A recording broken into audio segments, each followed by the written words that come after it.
Free speech is both a revolutionary and fragile concept. Mchangama emphasizes that it has been a driver of progress but remains under constant threat from those in power or societal forces seeking to limit dissent. The book argues that the defense of free speech requires vigilance and an understanding of its historical trajectory. The origins of free speech trace back to the concept of parrhesia, or frank speech, in Athenian democracy.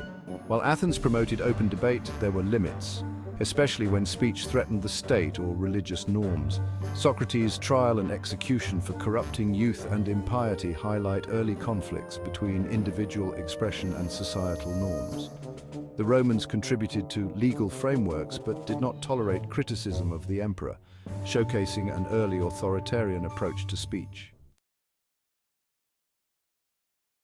Christianity initially thrived under free speech, but later suppressed dissent, especially after becoming the Roman Empire's official religion. The Middle Ages saw the dominance of religious orthodoxy, where heretics and dissenters were punished, as institutions like the Inquisition sought to maintain control.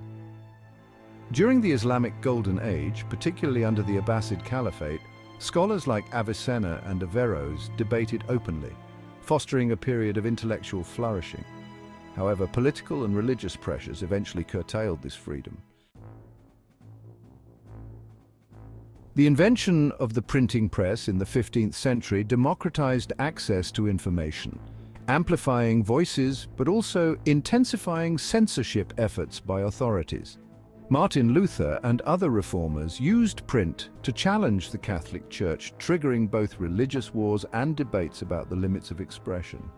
Governments and religious institutions across Europe sought to control printed materials, fearing their potential to incite rebellion or heresy.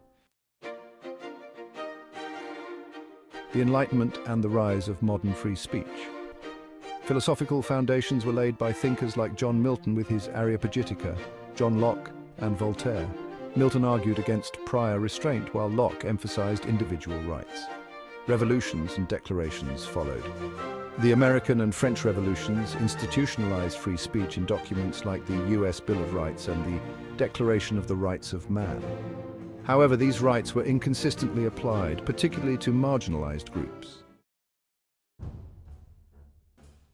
The 20th century, the battle for free speech. The rise of fascist and communist regimes in the 20th century highlighted the stark consequences of suppressing free speech. These regimes used censorship and propaganda to maintain control. Civil rights movements emerged, making free speech a critical tool for social justice. In the US, leaders like Martin Luther King Jr. utilized it to challenge systemic racism. International human rights frameworks were established post-World War II, with free speech enshrined in documents like the Universal Declaration of Human Rights, although enforcement varied by region. The Internet age, a double-edged sword. Digital transformation.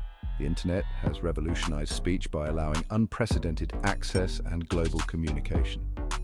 Social media platforms like Twitter and Facebook have become modern public square. Challenges of moderation. Mchangama critiques the growing trend of digital censorship, both by governments and private companies, highlighting the difficulty of balancing free expression with combating misinformation and hate speech. Cancel culture and polarization. The book addresses the rise of cancel culture and online harassment, noting how the democratization of speech has created both opportunities and risks. Lessons from history and the path forward. Mchangama argues that history demonstrates a cyclical pattern, periods of flourishing free speech followed by backlash and suppression. To safeguard free speech, education is key. Societies must educate citizens on the value and history of free speech. Resist authoritarianism. Both government overreach and corporate monopolies on speech require vigilance. Preserve the marketplace of ideas. While speech can be harmful, suppressing it often creates more problems than it solves. Open debate and dialogue are essential for progress. Conclusion: the eternal struggle. Mchangama concludes that free speech is not a static right, but an evolving ideal. Its preservation depends on collective efforts to balance liberty with responsibility. He warns against complacency, noting that even democracies are not immune to curtailing expression in the name of security or social harmony. Key takeaways. Free speech has ancient roots but has evolved significantly over time. Its history is marked by constant tension between authority and individual freedom. Modern technologies have amplified both the power and challenges of free speech. Protecting free speech requires commitment to open dialogue, even in the face of uncomfortable or harmful ideas.